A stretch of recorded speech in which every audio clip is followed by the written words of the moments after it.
Available now at the Untitled store.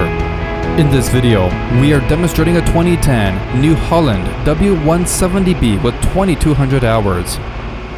This wheel loader features 181 horsepower and a Powershift transmission.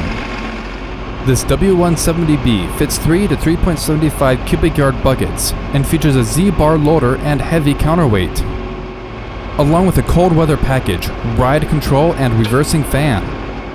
The wheels are 20.5 R25s with 60% tread remaining. The cab features an air suspension seat and joystick loader controls.